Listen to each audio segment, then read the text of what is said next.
tell. Mm. Bung, bung. Do, boom, boom. You want to give your love to me. I know just how I feel. The rain feel away. Hey, folks. Boy, that light is just bright. I need to get better lighting, don't I? Fuzzy. Whatever. Here we are. Um, Good morning, y'all. It's the day after solstice, isn't it? Homegrown's all right with me. Homegrown is the way it should be. Homegrown is a good thing. Plant that bell and let it ring. Sun come up in the morning, shine that light all around.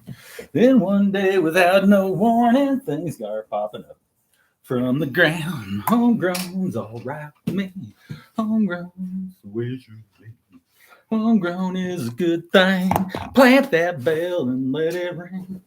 Cool. So it's 23 degrees outside. It's the day after solstice, like I mentioned, and I've got 3 little seedlings from my Hindu Kush project. This week it's gotten down to 13 degrees. It's gotten down. It was 15, 18. It was, and so it's been 22, and now it's 23. That's this week. And those 3 little seedlings are pumping right along. There's also some polyhybrid that are primarily Hindu Kush, I think it was, for the baseline, part of the Dr. Dream all cure back cross processes that are actually in there surviving as well. There's a couple outdoors that are underneath the snow, and I don't know how well they're doing. I think they got picked at by the chickens. But can your plants survive sub-freezing temperatures for how long? I've seen that Hindu Kush actually come in the winter and survive down to 16 degrees before the stem blew up, right?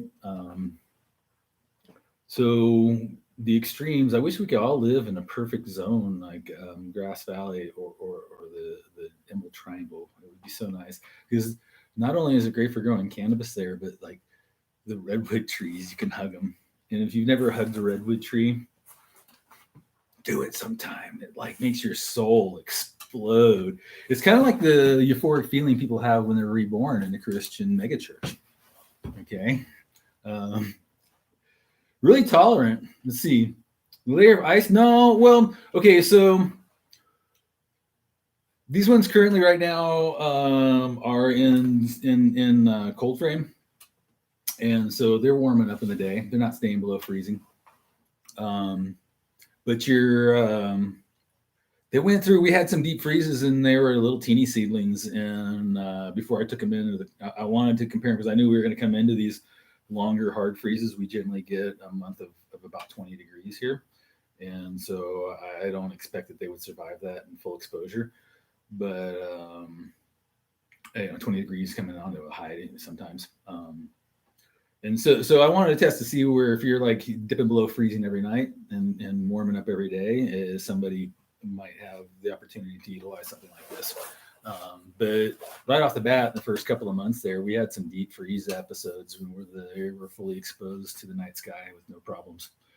So it's really, really tolerant. So where is the Hindu Kush, right? I don't have this set up. I hope I got to figure this out soon so I can do a little blah, blah, blah, and throw up a map instead of my ugly face and show you all the Hindu Kush region, right? The walking corridor, it's like a national preserve up in the northeast corner of Afghanistan, above Pakistan, north latitude wise and elevation.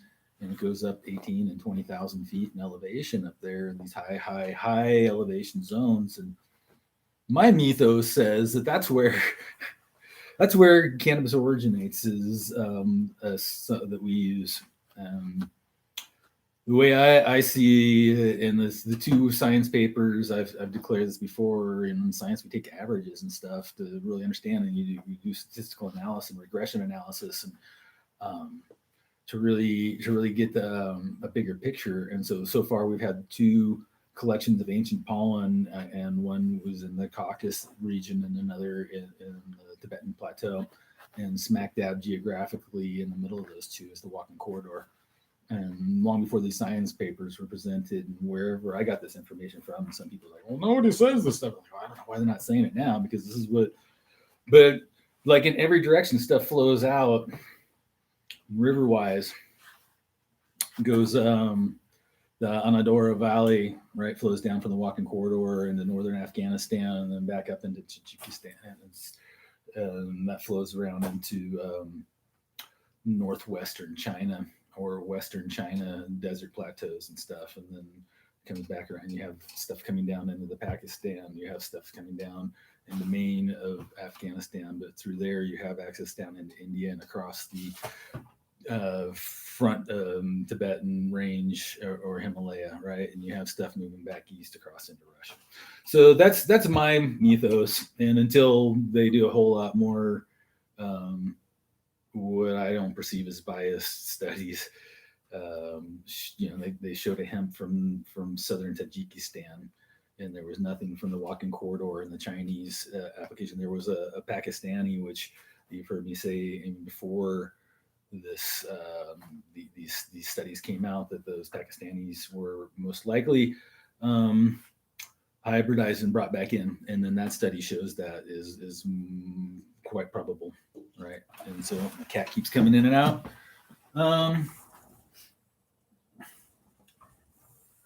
Anyhow, those things are well adapted to those cold, dry environments and super high elevation.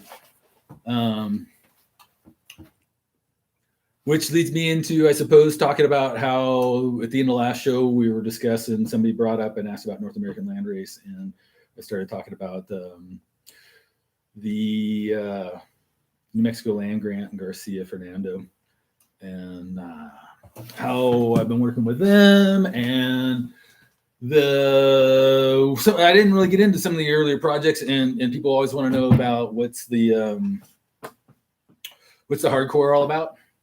And so we'll describe that whole process and how I went about that. And so my best friend, ski buddy, introduced my daughter's mother and whatnot. He went missing.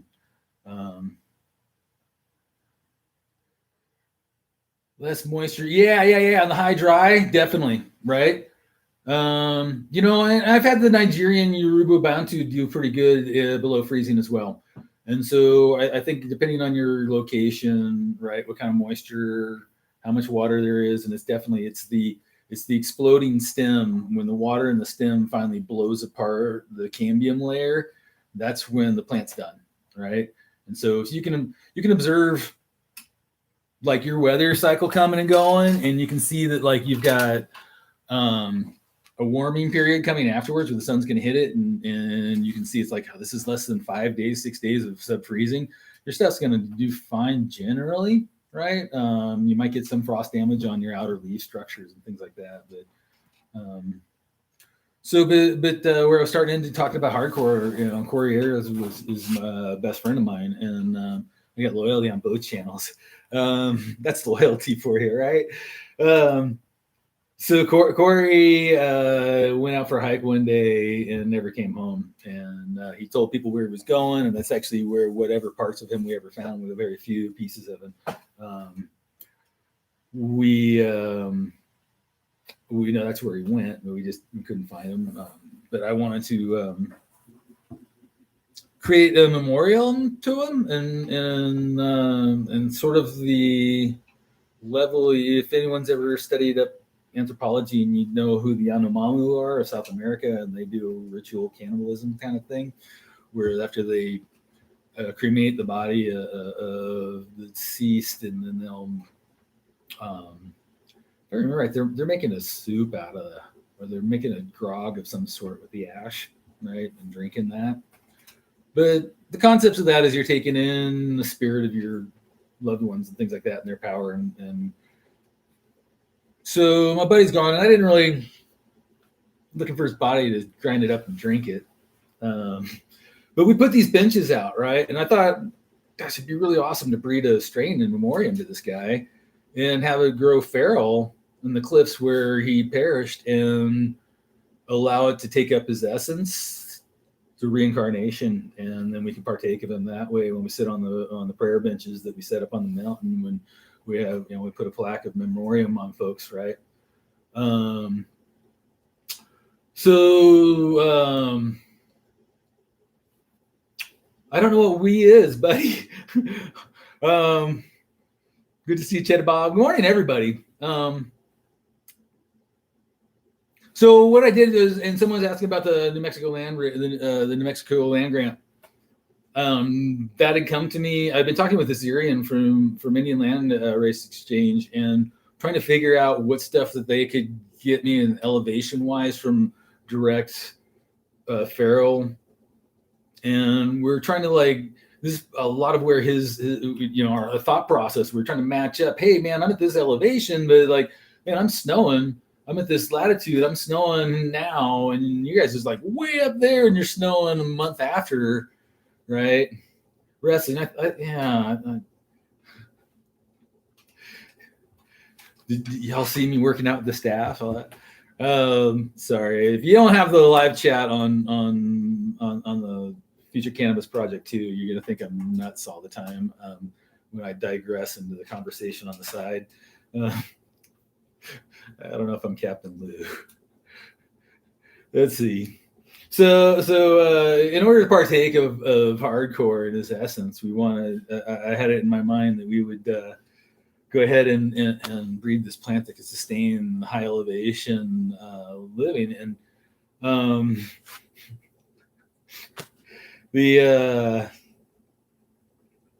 my buddy Corey's nickname was Hardcore for decades. He was his own ski patroller and stuff. That's where that name comes from. I gotten several plants from India, and it was kind of hard getting it over here. A lot of people had this mythos, like I was talking about, that like these are the magic plants, and people would end up getting the whole package that were supposed to disperse it as a hub on a wheel. And when it got here, and they would hoard it all and steal it, and I ended up eventually getting these genetics to work with and stuff. But it turns out like these really aren't the ones that I'm looking for. And through that land race trading group that I had on Facebook, this cat from New Mexico pops up. And since I was like the only guy really running that thing, I didn't invent that group, but I was the only one running it, and was in pole position, so to speak, to grab whatever came up and trade or whatever. And so this guy only traded out 2 packs, and the other guy screwed him over. And was a shyster, seemed more like a crackhead or a meth head than a cannabis advocate, and who was there with that mythos, thinking they're going to get these magic seeds, and not realizing like these plants are highly hermaphroditic wild plants, and he probably never reproduced them. He probably killed them as soon as he saw them hermaphrodite, and not even realizing what. Let's see if you saw the previous show, and I discussed this hippie bead that turned out to be a 5,000-year-old glass bead from Byzantine. Right. And so I got a hold of these things. I grew them out. Just some amazing things come out of them. But one of them was I realized this is the local ran race that grows wild that's going to survive in my environment. It's the closest environment, the high elevation Southern Rockies. And so I'm just a little further north, and within that same elevation range. And at the same time, I had been getting other people trying to get my genetic trade out. And I just wanted land race, so I would take whatever they had in order. And I also like getting my stuff out there, especially to start with, before I was taking any money for seeds. Just like, take them and grow them, please. Grow them and be happy. And a lot of it was just going to also cancer patients and things like that, and fundraisers. And so I grew out a whole bunch of different plants and got them in and selected into clones and stuff from seed from like known polyhybrids, and took them up into high elevation. I had a couple of spots around 9,000 feet that I found that had,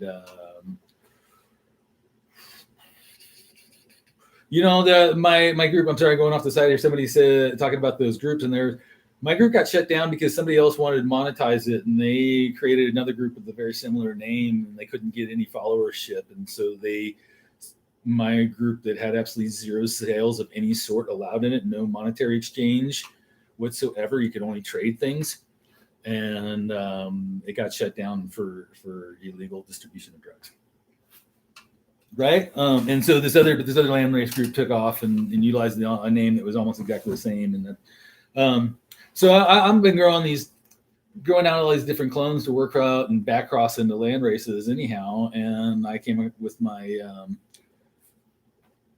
with these it was basically the raw wild seed out of New Mexico from this guy's land grant. And I've read about that area in New Mexico. It goes back in the late 1500s when the Spanish first come through up into Utah is actually where I first, that and reading old stories about mountain men, and they would go and winter over down in the same location, exactly where this Real Spanish churches and these different haciendas that became these land grants and were all located, right? So I have this side knowledge of this location before these seeds came to me, and they grew up. They were quite stinky. Don't know exactly when they showed up. I named them after the guy who I got them from his grandfather, who saved him from. Now a lot of this is repeat for people who follow me, but for people who haven't seen this, the guy Garcia Fernando was the current don or steward of the land under the land grant family, inheritance protocol. And the guy I got it from was that fellow's grandfather. But when he was the owner during the reign of Nixon, who mandated eradication of all cannabis, and this guy just gave the bird, said, no, this is part of the land. It's been here for as long as we know. It's old. When the grandson asked, he says, we don't know. It's just old. It's been here forever. Since I was a little kid, they said it was old. And so we can conjecture that stuff. So if this was an old man in the 70s, right, and he was a kid at the turn of the century or thereafter, okay, or maybe even before, this goes back as old as his old people knew, right? So it could very well have been there since the 1500s and gone wild at some point and spread it all over the mountainside. And he says it smokes good in wet years. It grew all over the mountainside, and in dry years it was just in the rills and gullies. And so definitely a hermaphrodite. I selected a couple of females that didn't, but I grabbed a couple of males that really turned me on, and I utilized them and impregnated a bunch of other stuff. And so I have like Breath of Turquoise Dragon I'm working on, and that one totally remained hermaphroditic, and I'm at F3 on that now. And I actually have all the seed right here. I want to show you a bunch of what it takes to do these things I'm talking about, where you really do this breeding. I've got one bag of production seed, and I have 30 packets of breeding seed, right? 42 is the answer. And so I had that male, and I had gone up into the springs up these seeps up around 9,000 feet, actually higher than the cliff top where my buddy's demise occurred. And those are like 6 to 1,200 foot shears where his bones were found at the bottom of. And so he's up above the rest of them, or spread out through avalanches at this point. Animals and what for not, as nature does. So as far as I'm concerned, he's got the best freaking gravestone in the world, right? That monument, they call it Hellgate, right? Is literally the name of it. And some people thought he was but he was one of the most loving people. If you didn't know him, he seemed really angry. And people thought it was weird that the two of us hung out together, but we all were ski buddies and what for not. So I up above the top of the cliff level, I have these seeps, and I place all these clones of select seed stock of polyhybrids and find which ones really do the best. And I had a few of these different places that I set these out throughout the mountainside to explore and see how it would work. And I've been doing this kind of stuff literally, but lower elevations since 90, possibly, yeah, about 90, right? So I got an idea of what's gonna take for water and things like that, right? This isn't something I just like thought it up overnight, but long-term concepts that I've been working out and things I was exploring when I was in college and all that in California still. And here comes a real reason to visualize and set forth a goal and actuate upon. And and since I was so focused on it, the thing I needed came to me. And if you count yesterday's show on the solstice, you can see how I can apply.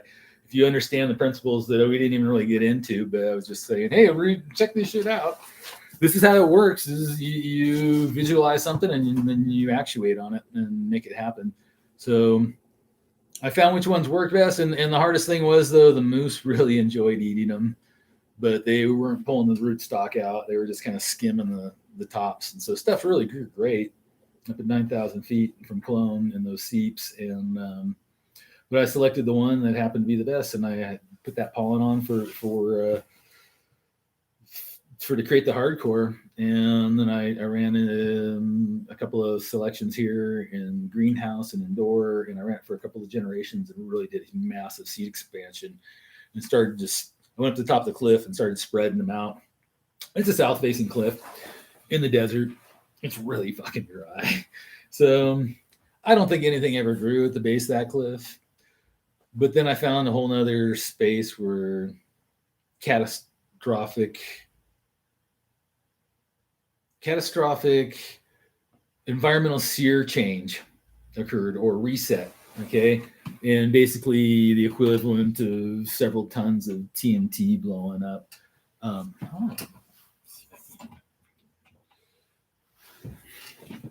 Yeah, that's not better. Here, we'll light up the flower. See how that works. So it's like the equivalent of several tons of TNT blowing up on the side of the mountain there, and it was a garage-sized boulder of granite busted loose in a freeze-thaw cycle. Totally churned all the soil. But there's decomposed granite. None of this is working. I need a better light. Whatever. I'll bear it out. I got my big Irish eyebrows. You can't even see. It's Chewbacca and C-3PO. There we go. So it like literally ripped trees in half, snapped them, blew them all over the place, churned up the soil, churned up the decomposed granite, churned up all the decomposed mineral, decomposed plants and whatnot, right? And so there's it's literally just the natural soil. And I went and threw out several handfuls of seed out there and watched. And we had a rainstorm a couple months later. And I watched, and I was like looking, and I don't see nothing though. But I'm looking from a highway a mile away to this mountainside. And eventually I started seeing on this blown up mountainside, we start seeing plants growing, right? And there's all sorts of the native seed from all the plants that were there. And also, if you understand anything about ecological sears, when they turn over, whether you have a wildfire or whatever it is, there's stuff that's shaded out, and it's living. It's just seed sitting dormant down in the soil, and so they'll pop up and they'll start sprouting this forbs, right? Grasses and sedges if there's enough water. Okay, and then it goes to brush, and then it goes to trees, and it's just that whole it falls through. And whether you have a fire, flood, or one of these catastrophic landslide rock falls that occurs to reset the entire environment, ecological sear. So there's you have all that old growth fungal dominant soil just got churned up, mixed in, and aerated, right? Uncompacted. And I threw the seed out into that, and there's two rain thunderstorms before I noticed. Started seeing some green on the hillside, and I got out. I have it right here. I got out. This is my wide angle lens.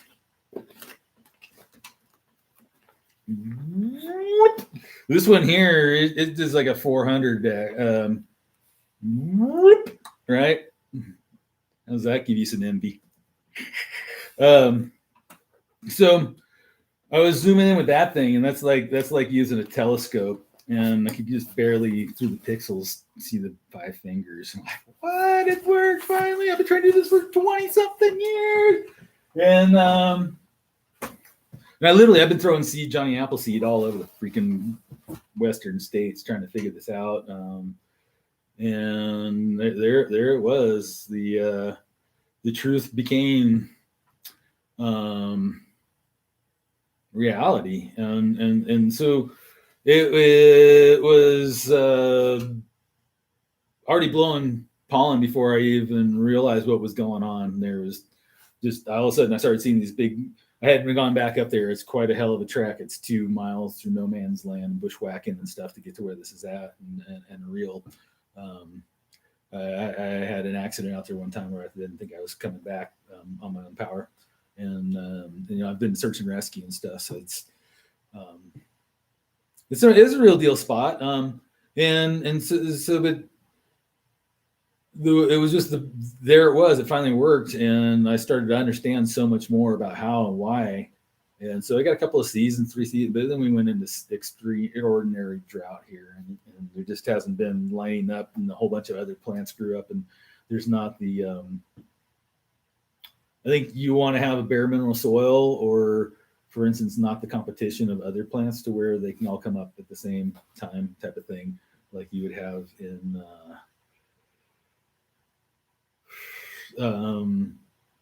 The fields in India that go wild, right? And it's just cows walking around and rain and they're it all dies down, gets snowed on, and then comes up through the fodder, right? That's where that first stretch comes from, though, right? When your seedling grows, there's 2 stretches that occur. Once it's seedling stage, and once it flower.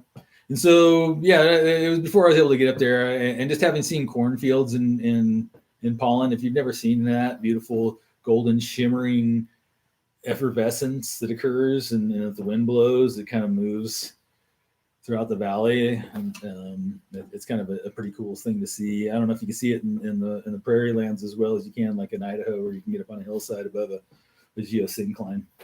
Anyhow, that's some of the first things I started to really notice there up on the hillside, and like, shit, I'm a little late, but to no real problem on account of I was able to do this wild open pollination, and I decided that was a great thing, because now I'm able to like send that F3 or 4 or 5, whatever it is that I'm at, give those out as freebies to everyone, and spread the hardcore out to the world. And so there's definitely variables in it. There's all sorts of great variation in that plant, but it spreads out that. Talk about having, so you can have a little bit less of a THC in that backcross. And when I selected the proper backcrosses, but maintain that root structure capacity, the way I tested my first couple of F rounds was just putting seed in a pot out in the desert sun, right, with ambient moisture in the soil, and putting 60 of those out in 1 gallon pots, okay, and allowing them to grow.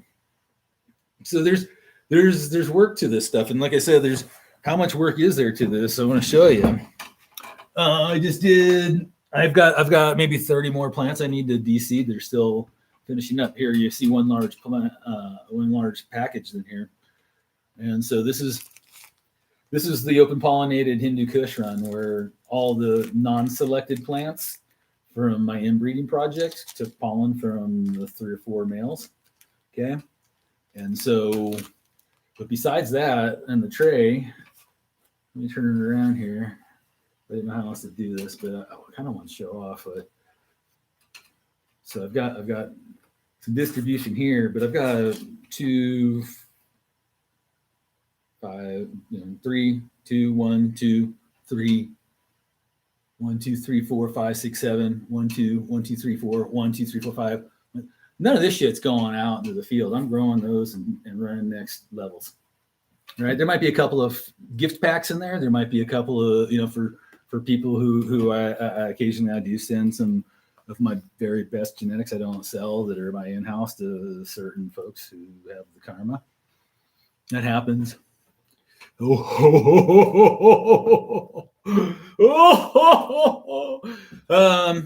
do we got here? This one here, I have 3 Hindu Kush inbreds. Right? I've got so 3 things here I call Jaeger Plus, but that's a mystery seed that is very. I thought I knew what it was, but I don't know what the pollen donor was from it. But I'm exploring it because I've got it. G-Track.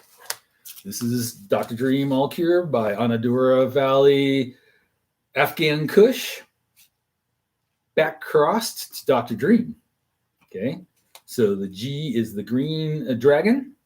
G-Track is the back cross. Okay. And so this is an F2 of that back cross into itself. Okay, but I have three selections out of 70. And that was 2 males open pollinated into each one of those. Okay.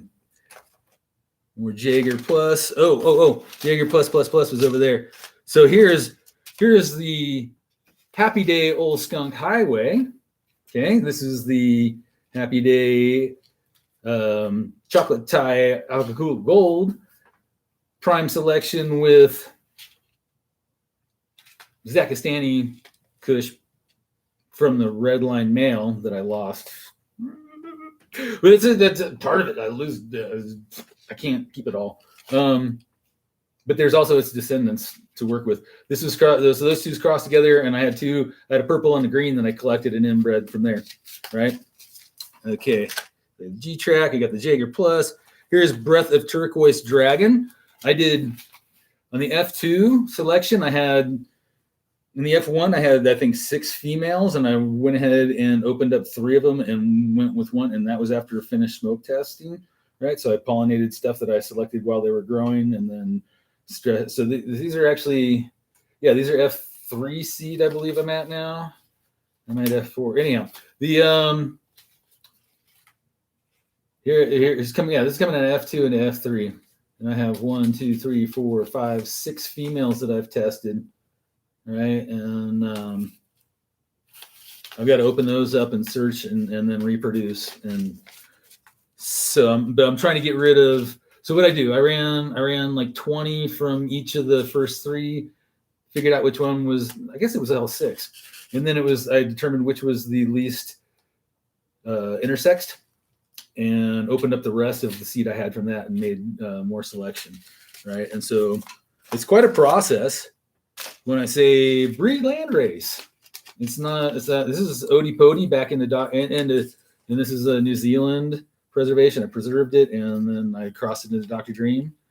I have a square of Dr. Dream I've been running, which was Breath of Green Dragon into Breath of Purple Dragon, right? And then I selected a hardy male, number 7, and I hit Dr. Dream with that, and I used it for a couple other things.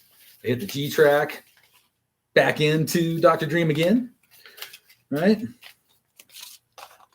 Keep exploring where these things go and where these things are. I got all sorts of fucking winners, but it's like I can't even put them all into seed packs to send them out to people. What do we got? Dr. Dream squared F2s. I got 2 of them. This one says acrid gas, mixed fruit, cherry, green. This one says noble wood, gas, lemon, purple.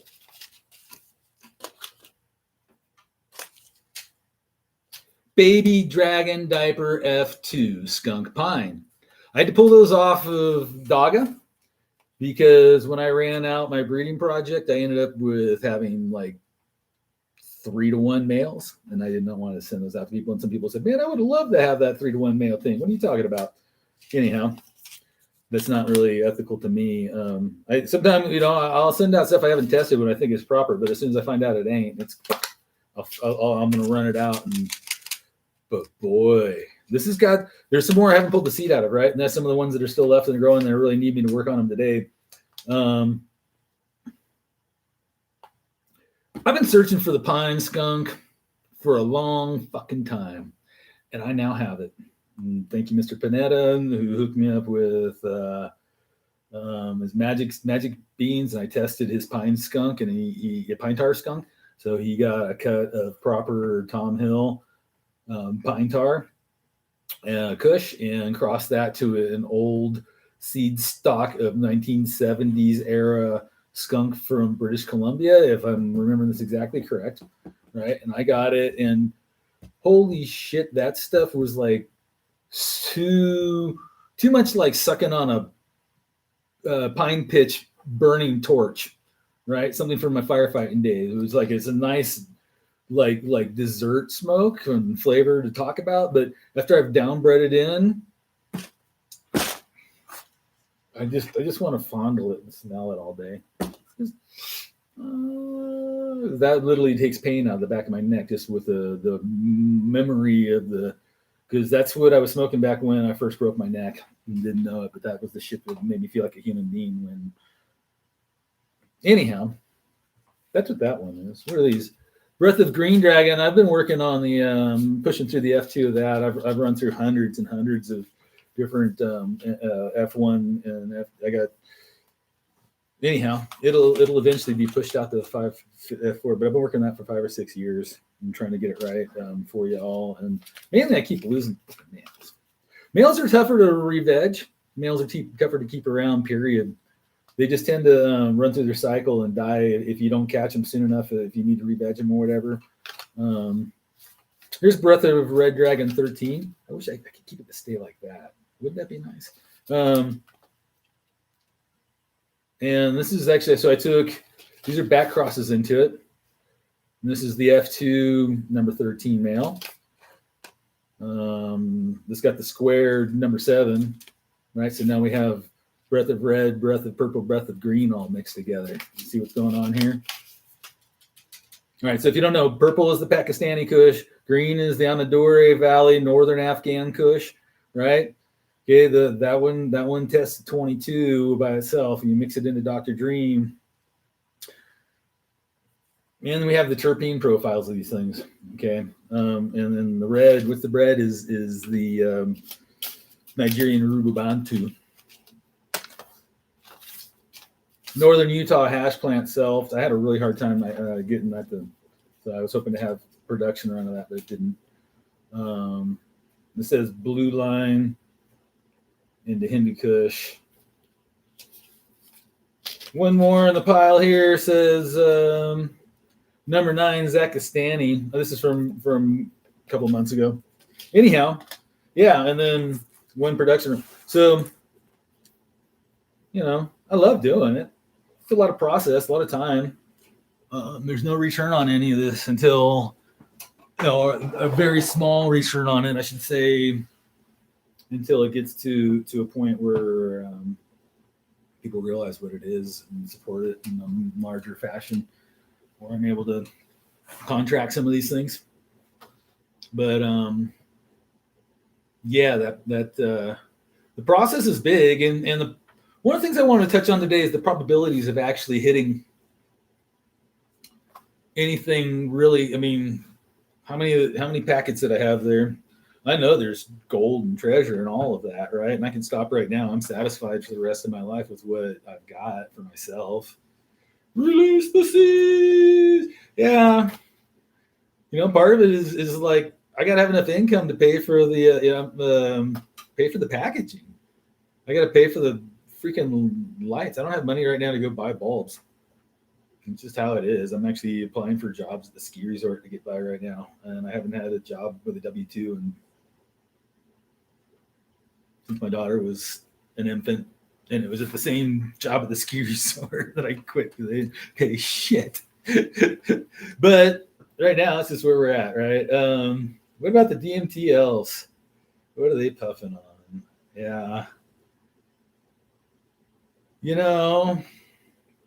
What's people saying in the side left there's here? Fire. Yeah, there's definitely fire in the packs. Skunk 1. There was skunk before skunk number 1. There was skunk lost in the 70s. My my uncles, my first mother's first cousins and such, they were growing skunks in the 70s. So yeah, no, I've taken at this point. So back to all this project work and stuff. I've got stuff in the fridge. I think I have some right over here to send to Peter. I have that many as more from 2 months ago. And but I'll be sending New Mexico land grant feminized. I did some the hardcore. I've inbred it again, right? Another level. I took with like 35 seeds or 35 females, 70 seeds, 72 seeds from two years of production in the field, and ran all of them and selected out what I found to be the stinkiest, skunkiest ones, and then kind of did an open pollination of those to maintain that same open pollination concept. One of the things when I'm sending those out, I like sending out a full vial. There should be 20 to 30 seeds in there, and you should be able to like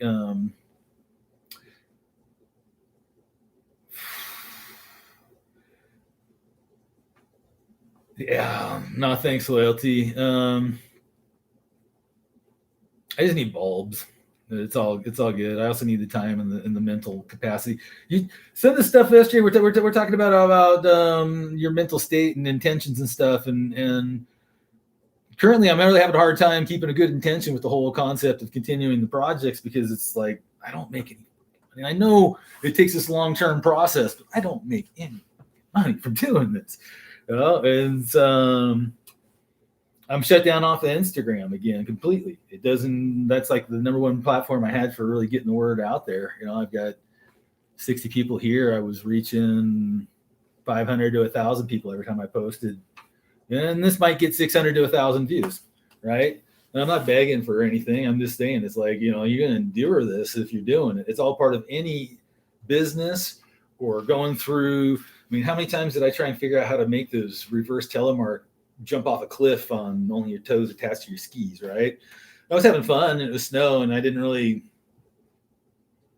maybe I was trying to kill myself the whole fucking time because of shit I went through in life, right?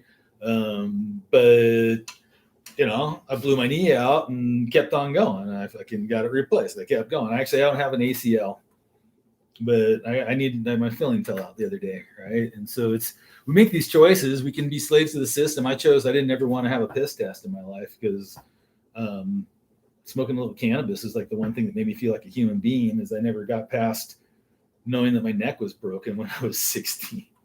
I already had spinal injuries before that, starting at like 11 years old playing American football. It's when I could climb trees with a chainsaw, I could make $1,000 to $5,000 a day. It was no problem, right? But how do I translate that to being an old man and making a living when the state sued me for having the business when someone fell out of the tree? It was supposed to be subcontracted with their own insurance, and claimed an industrial accident, and told them I had a bunch of employees I didn't have. And yeah, but did I create that situation myself? I probably did, didn't I? Because I hired that guy. My best friend who I was tree climbing with and we were working together, he died from MS. And I ended up, through all the things that I know now, I could have saved his life. I didn't know I could have been feeding him FICO the whole fucking time, right? So there's other things. It's like I seem like I'm pretty fucking healthy, but I'm not. My body's pretty fucked up. I'm applying to jobs and I'm scared to actually go do them because my physical capacity is so diminished, right? It's literally a lot of physical work for me to do all of this seed breeding and everything. If you've never done it, and the way I have my personal moralities towards it, where I'm doing this all with organic soil and stuff. And right now my entire soil pile is frozen over, so I can't really even go and pull things out and pot up all the seedlings I have that need to go into the next stages and stuff. Man, no, it's this landrace. It's working with landrace. It's talking about, and so someone in the chat's asking, is this a landrace talk, or is it just take a tangent? Everything's a tangent. Landrace is a tangent, and this is just my paradigm shift. If you want to make money, you're going to utilize the names that people are familiar with and the strains people are familiar with, because they're consumers and that's what people buy, right? But any business you start up a whole new paradigm on. Okay, and so it's a tangent, and it's talking about landrace at the same time, because that's what people like. You hear people who are known names in the business saying like nobody grows landrace, but the fact of the matter is there's a whole bunch of folks, and it's a matter of how do you connect with, and it's all like the passion, right? Just like I ran. Everyone who knew I grew an organic farm of 5 acres, who I knew from California, and they found out I had this organic farm running out here for 5 years, and like you must be a multimillionaire. The same thing with all my friends that knew I ran a tree service, right? But it's a whole different economy where I'm at. you know, like we have these ski resorts where people come from every state that has legal cannabis, and they bring in all the overgrow. So like every time the new state goes legal, there's less demand for the local production, right? Unless you're some kid who's willing to do social media. My daughter would show me, he's like, Dad, look at these guys, and they're showing slabs of BHO. They're like this, right? And it's like, well, none of those kids have ever been to prison. None of them have been to jail in Mexico, right? Like, things are changing, sure, but so it's there's big names that push out, but there've been big names that have been around for a while, and you know. Anyhow, I have these different opportunities here, though, that I'm able to operate underneath my First Amendment rights, and I can do things that people who are taxed and licensed can't, as well, right? And as well as you hear people talking about where in their environment where they have a grow, they call themselves a breeder because they made a couple of strains, but their main focus is a production grow for meeting the investors' return on investment, and so they don't necessarily. Yeah, and I'm not trying to be negative about it. I'm just trying to be real about it. I hope you can see that. I'm not complaining. I'm just saying these are my daily trials and tribulations I go through, right? You can't just put a social media face on the whole thing, right? Because that's not me. I'm not. Am I? But it's the fact of the matter is, right? You've got to have these. You've got to have the way to put your whatever, if it is a product. Like I have 1,000 oil paintings in my closets. Right, and I've sold paintings for $3,000. Whitewash and evil. Oh, yeah. So the forces of evil are directly against me because I am a pure white light being. Is that what's going on, Sid? Right. So I'm talking to Bill Sid over here. Says I'm whitewash and evil. Maybe he's talking to somebody else, and I just saw it. Anyhow, it's. It could be that I am this white light being, and the forces of evil are working against me, and that's why I don't have the finances to operate in the material world. I don't know, but I believe plant lives matter, and I go through these processes growing these land races. It's a lot of work, as I just showed, and I don't know. My daughter's going to have this pile of paintings, and she's going to have a bunch of seeds. There's way more work here than I could ever release. I can't afford postage to send them out for free, right? I'd love to do a thing where I just say, hey, everyone send me $25 and I'll send you a pack. Shipping and handling, right? It all works, but some people have the vibration where they play on their illness, for instance, and people send them all sorts of stuff, and then they're making thousands and thousands and thousands of dollars on known consumer name reproductions of seeds, right? So I'm trying to work myself into making NFTs and totally change my entire reality, right? This is and so I can actually sustain and paying for doing this work myself without having to rely on selling the seeds. Okay, and so, but there's still blockages I run into working on trying to make these channels, and like my first wife just sent me information a few days ago going, Alex, you should be charging people $25 for these talks. Look at these people. They just sold out completely the entire internet capacity at $35 a show on their talks or for 2-hour talks, right? And I'm like, I don't think there's enough people listening to me for free to give a shit, but maybe that's me projecting the reality, right?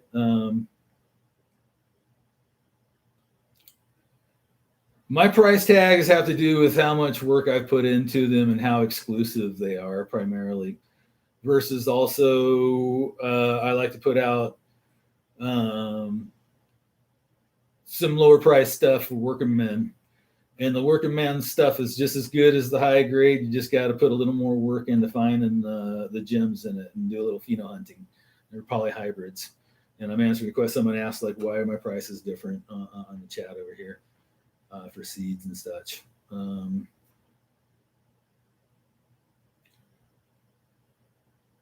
Yeah, no, it's they say as an artist, it's like when I'm oil painting, I need to spend 50% of my time marketing my own product in order to sell any of it, and 50% of my time doing the work. And that doesn't leave you time to live or progress in your art. And so it's one of the reasons I teamed up with Peter and came on here is this gives me opportunity to teach and a platform to offer the product out, to sustain doing the work that I do. And that, I mean, originally the seeds, the cost of the seeds is supposed to cover the cost of giving free medicine to cancer patients. It doesn't even cover the cost of paying for the light bulbs at this point. And so, like I said, I'm working towards being able to do video productions. Last week, some people were freaking out on. Some people enjoyed the music in the background, the sound water. Yesterday, I was up skiing and doing hiking around in the high country, getting video of the majestic peaks around here and stuff. But I'm still having issues. I don't have the internet upload capacity. Should all like solve the equation. I could just quit it all and go get a job, right? But then it goes back to the fact that I don't have a spine, and so I can work on my own schedules here, and this is all reality stuff that you might have to deal with yourself. Do I have an inside area for growing?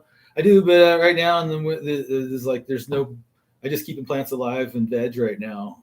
I have a greenhouse going, heated, keeping all my cactuses and citrus plants alive, and I've got a bunch of vegetative plants in there. And come February 10th, we have enough sunshine again, 10 hours of light, and no, someone's asking if I teach people to hike and take pics. I don't take people in the backcountry anymore. I used to take and lead mountaineering trips when I was younger, and I can't deal with people directly in the backcountry anymore. There's very, very few people. I have one mountaineering partner, and I am a solo mountaineer, and I've climbed more solo extreme peaks over the years. I do offer 5 packs, four for the price of 4. That's a standard for me. My associate isn't able. I don't know if Daga is doing that, but that's what I do personally. I can talk to Peter. I tried to see if we get some discount codes as well. Don't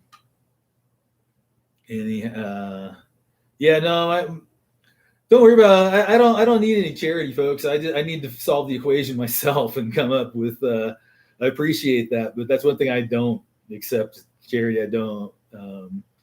I do appreciate. I've gone through. This is stuff we didn't get into yesterday. I've got 6 minutes. I've broken my neck twice. My spine's been crushed. I have 2 edema of the thoracic spine, right? And it took me years, even after figuring this out and learning these things, through finally getting MRIs. The doctors telling me I had severe carpal tunnel my whole life. Firefighting. I was a hell repeller search and rescue, nationally ranked extreme skier. And I'm living with what most people would be in the fucking bed for the rest of their life, getting fat on opiates, right? Because in my mind, I thought it was just the same thing my buddies who spent the rest of their life sitting at a computer were doing, right? But I bred these cannabis strains to help me help me deal with reality. Super intensive painkillers that I was still able to function with, right? You can call it an opiate replacement. But making those choices and living that way prevented me, even I had to leave jobs and everything, right? Eventually, the pain got so fucking bad from the arthritis, and people took some MRIs, and they're just like, "Holy shit, dude, your spine looks like a 90-year-old's." Okay, and I was still skiing and climbing trees, and like at one point, I broke my shoulder. You can see that lump sticking out there. Okay. I never knew I broke that shoulder, and I was still either fighting fire or climbing trees or farming. But finally, I got shoulder impingement syndrome where I couldn't lift my fucking arm. Okay. And I went into the doc, and the doc who rebuilt my knee from ACL and took my patella out, and I blew my knee out, either firefighting or skiing, I'm not sure. But when did you break your shoulder? I never broke my shoulder. What are you talking about, doc? I never felt it. Snapped my fucking clavicle and never fucking felt it. I was living in so much saturated pain from my spinal injuries. My neck having been broken, and the pinched nerves, and not understanding and just normalizing this pain because they kept telling me it was just carpal tunnel syndrome, right? And so eventually the pain caught up to me.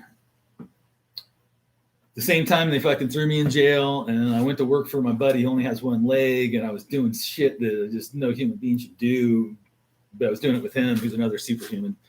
When I ever do my TED talk, it's going to be on him and my little brother who's legally blind, who has an international master's degree and rides a snowboard. So and then explain this shit at the end. It's like, man, I physically should not be able to walk. Okay, I shouldn't be able to do a goddamn fucking thing. I should be, according to Western medicine, an invalid or dead, 7 times over dead, on multiple counts. Okay, and so, like, when I say this is the stress, like I should be on full disability, but I won't accept it.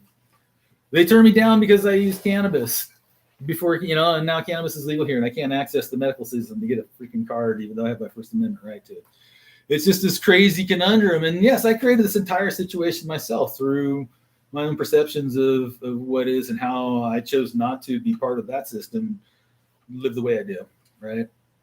No, and yes, I'm not the only person who's gone through this shit. I see over here in chat somebody saying you're describing my life, right? So when I finally popped my head up out of the hole here in the desert, living the life I was living, and saw that I could communicate through the internet and teach, and then started internet trading and so I started out the show, Carlos, if you missed it, I was describing the Hindu Kush. Someone's asking which strains hold the cold best. That Hindu Kush does it. A lot of these strains that are still in their natural form, who haven't been hybridized and polyhybridized, and I talk about this throughout multiple shows here. I'm talking here.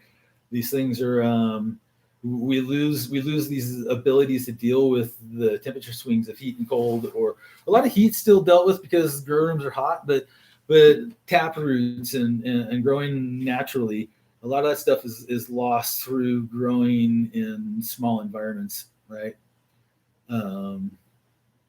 So it's like I say, the stuff that aligns in northern latitudes and elevations is the stuff you really want to look for, those cold tolerances. But like I said, I seen the Nigerian was one of the first ones that blew my mind in cold, and it held, and actually I think some of them actually sprouted in deep freeze in early season. So yeah, it seems like that. Totally. I live in a red state, and it was somebody who abides by their personal religious beliefs, and it was kind of weird.